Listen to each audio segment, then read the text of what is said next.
आधुनिकता के दौर में लोग गोबर को खास अहमियत नहीं देते थे, लेकिन फिर एक बार गोबर के उत्पाद बाजार में धूम मचा रहे हैं। भले ही दीपावली में दिए हों या फिर घरों के रंगने के लिए पेंट, हर जगह गोबर के उत्पादों ने अपनी उपयोगिता साबित की है।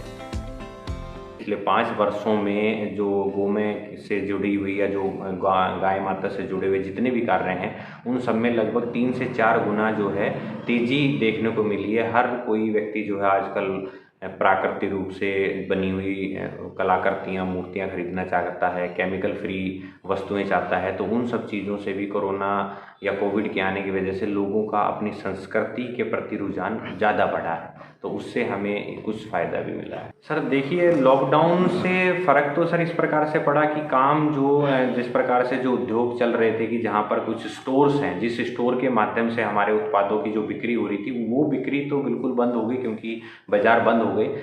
और सदुपयोग का अगर हम बात करें कि लॉकडाउन के दौरान जैसे मेरे पर्सनल जो अपने खुद के जो शोध कार्य चलते रहते हैं, तो इसी लॉकडाउन में करीब जो अभी हमने 1-1.25 महीने का जो लॉकडाउन रहा, तो आप देख रहे हैं कि पीछे हमने केदारनाथ जी के जो धाम है पूरी तरह जो है गोबर से बनाए हुए हैं, जो करीब 6 फीट इनका जो है पूरा 6 बाई 4 और 3 फीट का इनका आकार है, और जिसमें हमने पूर्ण रूप से इनको इस तरीके से डेवलप किया है कि अगर आप इनको एक जगह से दूसरी जगह लेके जाना चाहते हैं तो पूरी तरीके से हट जाते हैं इनका एक एक पार्ट। और 100% इसमें गोबर का उपयोग किया गया है, कहीं पर भी इसमें कहीं लकड़ी का या अन्य किसी भी वस्तु का इस्तेमाल नहीं किया गया। ये केदारनाथ मंदिर जो आपने इसकी आकृति बनाई है पूरी, ये किस उद्देश्य से बनाई है? ये जैसे हमारे प्रधानमंत्री जी केदारनाथ के महादेव के भक्त माने जाते हैं जी, तो क्या उनको सौंपने का उद्देश्य है?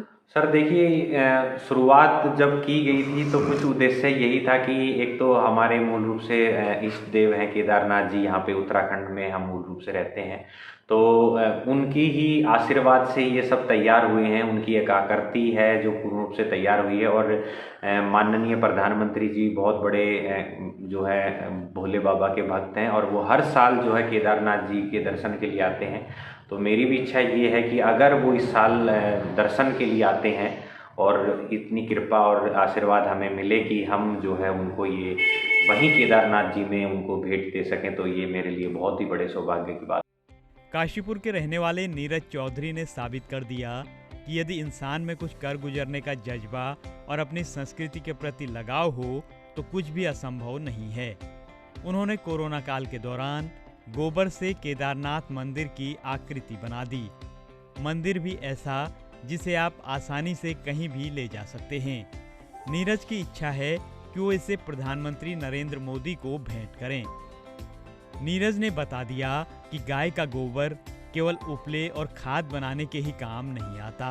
उन्होंने गाय के गोबर से हर वो खूबसूरत चीज बनाई है जिसे न केवल आप अपने बेडरूम में बल्कि पूजा घर में भी सजा सकते हैं। आज नीरज द्वारा गोबर से बनाए गए प्रोडक्ट न केवल देश में बल्कि विदेशों में भी डिमांड पर हैं। नीरज ने गाय के गोबर से धार्मिक और महापुरुषों की मूर्तियों के अलावा सैकड़ों तरह के अन्य उत्पाद भी बनाए हैं। इतनी सारी वस्तुएं और इतना बड़ा इंडस्ट्री, तरह तरह की इंडस्ट्रियां एक ही रॉ मटेरियल से स्थापित हो सकती हैं, तो इस पर अगर सरकार ध्यान दे और हम सब जितने भी भाई बंधुओं का जब इस पे गौ सेवा के प्रति जब सहयोग बढ़ेगा, तो मैं मानता हूं कि वो दिन दूर नहीं है कि जिस दिन हर घर में गोमय के बने हुए उत्पाद प्राकृतिक रूप से, जिसमें किसी भी प्रकार के केमिकलों का उपयोग नहीं होगा, जो आपके शरीर के और स्वास्थ्य के लिए भी और आपके घर के लिए और अपनी संस्कृति और वातावरण के लिए शुद्ध रहे, ऐसा उपयोग। नीरज न केवल अपने उत्पादों से पूरी दुनिया में भारत का नाम रोशन कर रहे हैं, बल्कि बेरोजगारों को भी रोजगार उपलब्ध करा रहे हैं। वर्तमान में वे प्रत्यक्ष रूप से 15 से 20 तथा अप्रत्यक्ष रूप से 40 से 50 लोगों को रोजगार दे रहे हैं। ईटीवी भारत के लिए काशीपुर से भगीरथ शर्मा की रिपोर्ट।